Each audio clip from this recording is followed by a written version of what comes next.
Perkenalkan, kami dari kelompok 7A, program studi apoteker dari Farmasi Udayana. Nah, pada kesempatan hari ini, kami ingin memberitahu kalian tentang cara pemberian obat dan konseling. Topik yang kami angkat adalah terkait dengan inhaler mengandung zat aktif salbutamol untuk pasien dewasa asma akut. Mari kita lihat videonya. Nah, selanjutnya, apakah teman-teman tahu apa itu inhaler? Nah, jadi inhaler itu merupakan suatu obat semprot untuk mengatasi penyakit asma. Nah, obat inhaler itu sendiri dia bentuknya seperti tabung, di mana di dalamnya lagi terdapat sebuah tabung yang sangat kecil, di mana tabung itu berisi cairan yang merupakan obat. Nah, di tabung ini nanti tabung yang kecil itu dimasukkan ke dalam tabung yang besar, dan di bagian paling ujung itu terdapat corong. Corong inilah yang akan digunakan untuk menjadikan tempat penghantar antara obat yang terdapat di dalam tabung kecil tadi ke dalam sistem pernapasan manusia. Dan begitulah proses pengobatan menggunakan inhaler. Selamat pagi Ibu, perkenalkan saya Dayu, apoteker di Apotek Bisa Farma. Ada yang bisa saya bantu nggih? Selamat pagi Bu, begini Bu, saya ingin menebus resep atas asma yang saya derita ini Bu. Boleh saya lihat resepnya Ibu? Ini resepnya Bu. Untuk resep ini atas nama Ibu Tiana nggih, usia 30 tahun. Enggih, benar Ibu. Apakah Ibu dapat membantu saya terkait alamat rumah Ibu nggih? Alamat saya di Jalan Laksmana nomor 1 di Kebu.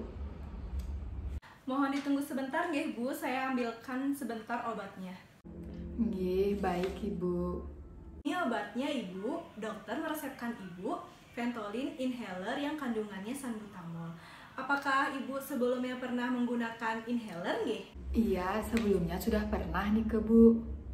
Oh begitu. Apakah Ibu sudah tahu nggih cara penggunaan inhaler yang benar? Saya sudah mengetahui cara pemakaian dari inhaler ini Bu.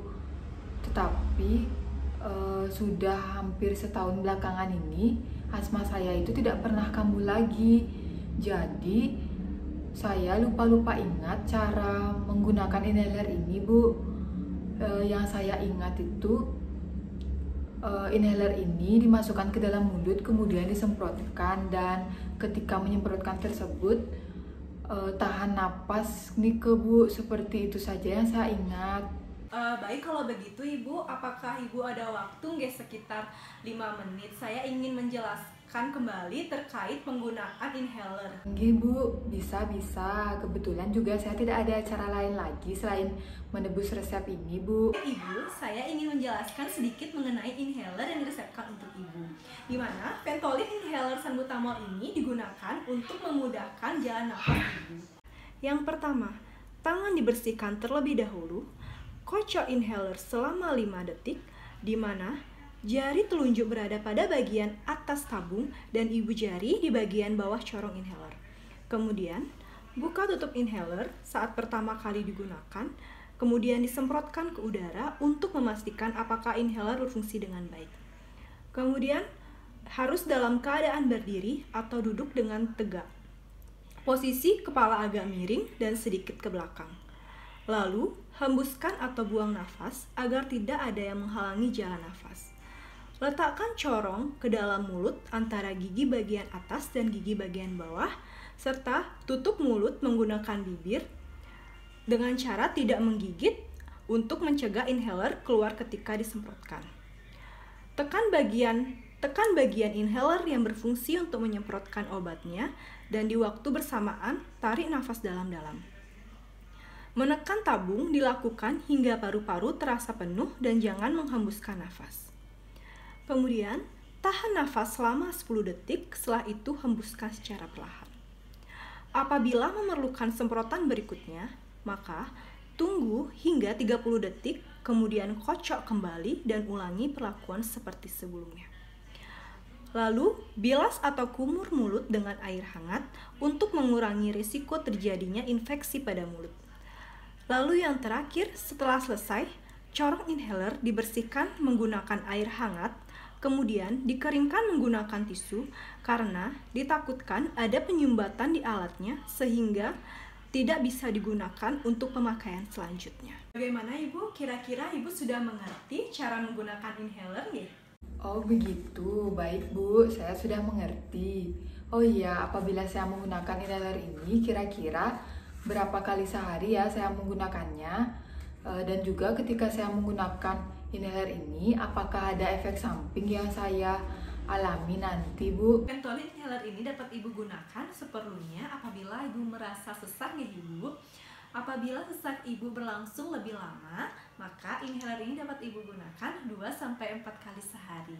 Inhaler ini dapat Ibu gunakan sebelum atau sudah makan nggih Ibu. Selain itu, efek samping yang dapat ditimbulkan dari penggunaan inhaler ini yaitu sakit kepala, kejang otot sementara, infeksi mulut atau tenggorokan karena adanya infeksi bakteri Candida yang dikarenakan kurang bersih saat penggunaan inhaler. Selain itu, apakah penjelasan saya bisa Ibu mengerti nggih? Oh begitu nggih Bu. Nggih, saya sudah mengerti Bu. Oh iya Ibu, perlu saya ingatkan kembali untuk penyimpanan inhaler ini dapat Ibu simpan pada suhu kamar dan hindari dari jangkauan anak-anak. Jika bisa, letakkan inhaler ini pada tempat yang mudah Ibu jangkau saat terdesak. Oh iya, saya sudah paham mengenai penggunaan dan aturan pakai dari inhaler ini Bu. Apakah Ibu bisa mengulang informasi yang telah saya jelaskan tadi nggih Bu? Iya bisa Bu, jadi begini, ketika saya akan menggunakan inhaler, maka terlebih dahulu saya harus mencuci tangan hingga bersih. Setelah itu barulah saya dapat memegang inhaler dan melakukan pengocokan kurang lebih selama 5 detik.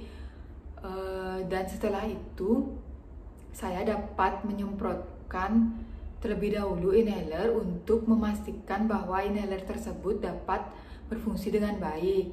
Apabila alat sudah berfungsi dengan baik, barulah saya duduk dengan tegak ataupun berdiri dengan tegak dan menghadapkan inhaler ke arah mulut saya dan menutup mulut. Kemudian untuk menyemprotkannya digunakan tombol bagian semprot pada inhaler tersebut. Sembari menyemprot, tahan napas selama 10 detik. Setelah itu, setelah selesai menyemprotkan inhalernya, barulah saya dapat menjauhkan inhaler dari mulut saya dan saya harus berkumur menggunakan air hangat untuk mencegah terjadinya infeksi nggih Bu nggih. Setelah saya menggunakan inhalernya, saya wajib juga mencuci atau membilas bagian corong dari inhalernya agar inhaler ini tetap bersih apabila saya menggunakan berikutnya. Seperti itu Nike yang saya simak dari penjelasan Ibu sebelumnya. Benar sekali Ibu, ternyata Ibu sudah mengerti apa yang saya jelaskan tadi. Untuk nanti saya akan memberikan Ibu brosur juga nggih, dapat dilihat pada brosur cara penggunaan inhaler. Iya, baik Bu. Untuk menghindari kambuhnya asma, sebaiknya Ibu memakai masker saat mengendarai motor, menghindari asap rokok, dan mengganti spray dan bantal setidaknya seminggu sekali. Apakah penjelasan saya bisa Ibu mengerti? Oh, begitu ya Bu ya. Iya, baik Bu. Jika Ibu merasa masih sesak, sebaiknya Ibu langsung menghubungi dokter untuk ditindaklanjuti nggih Bu? Iya, baik Bu. Oh iya Ibu, bisa minta tolong waktunya sebentar untuk mengisi data konseling Niki nggih Ibu? Ini Bu, sudah saya isi nggih. Baik Ibu, terima kasih sudah mengisi data konselingnya. Nanti kalau Ibu ada keperluan lagi bisa hubungi kontak saya atau datang lagi ke apotek Bisa Farma. Ya, baik Bu. Semoga lekas sembuh ya Ibu. Terima kasih sudah mengunjungi apotek Bisa Farma. Nggih Bu, terima kasih nggih Bu untuk informasinya.